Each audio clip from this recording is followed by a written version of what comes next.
Now, 3 states' attorneys have filed lawsuits against Illinois' sweeping criminal justice overhaul. That's known as the SAFET Act. It would make Illinois the first state to eliminate cash bail. And here is what McHenry County State's Attorney Patrick Keneally told WTTW. To many in law enforcement, this was a political ambush.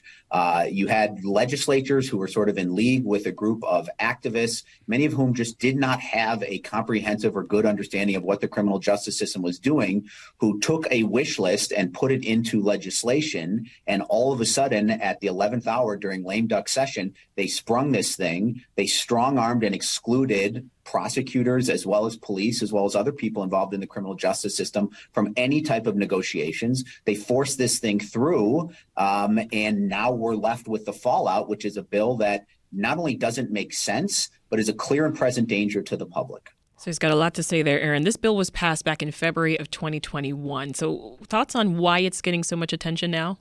I think because we have an election coming up and it's an easy target. I think that's... I see heads nodding in the room. We were just talking before this how there's plenty of coverage. If you Google it, there's coverage from when this passed. So it's not like this is a new measure. It's not like it's, being thrown on anyone. It's been around for a while. Mm-hmm. What are your thoughts, Dan, on the fact that this is coming up and causing quite the stir, right, on social media and elsewhere? Yeah, I alluded to a little bit earlier the disinformation that's being put out there by some of the same figures behind those super PAC commercials we were talking about earlier. It's hard not to see these lawsuits that have been filed as somewhat politically motivated because the law was passed a year and a half ago. We wrote stories at the time. Others wrote stories at the time about some of the questions about how this was going to work to eliminate cash bail, which is the main thing that people have focused on.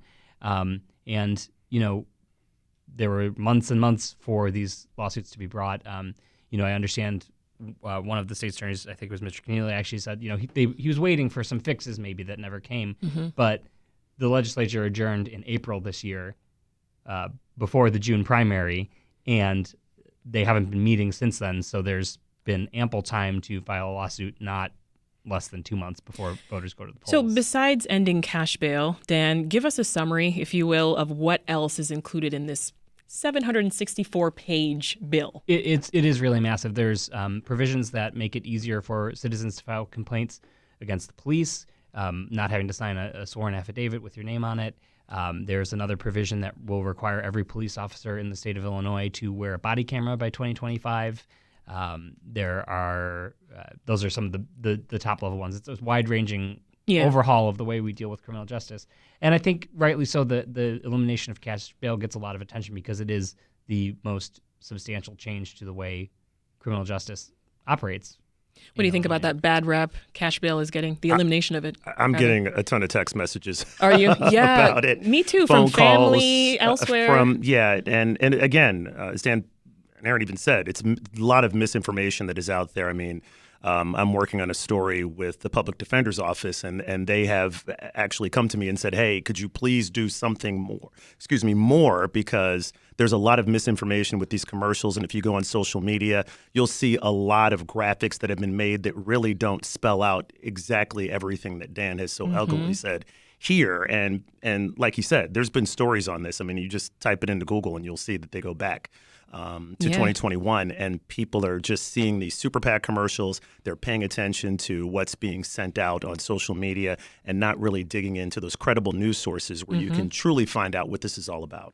Well, before we take a pause, Christian, I want to jump to a story you reported on this week. You were in West Suburban Lombard covering the man who's finally been released after spending more than 2 years in Taliban hostage. Yeah, Mark Frericks. He's a contractor, Navy veteran.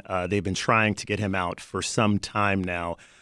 His sister lives in Lombard, and the whole block has really been supporting him and trying to get him out. So Senator Dick Durbin and also Senator Tammy Duckworth have been working on this. Tammy Duckworth, as we know, a military veteran who was injured fighting the war, and she took this as a personal mission to get him out. So he was traded for a drug lord who has been in U.S. custody for more than 15 years. Senator Tammy Duckworth says he's very ill, and and has been receiving medical care.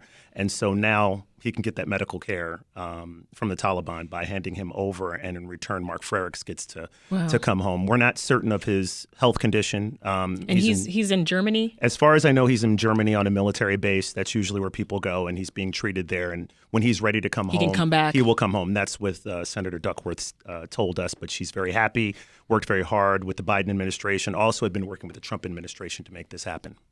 We'll pick up the weekly news recap in just a moment. That's NBC5's Christian Farr. We've got the Daily Line's Erin Hegarty and Dan Petrella of the Chicago Tribune.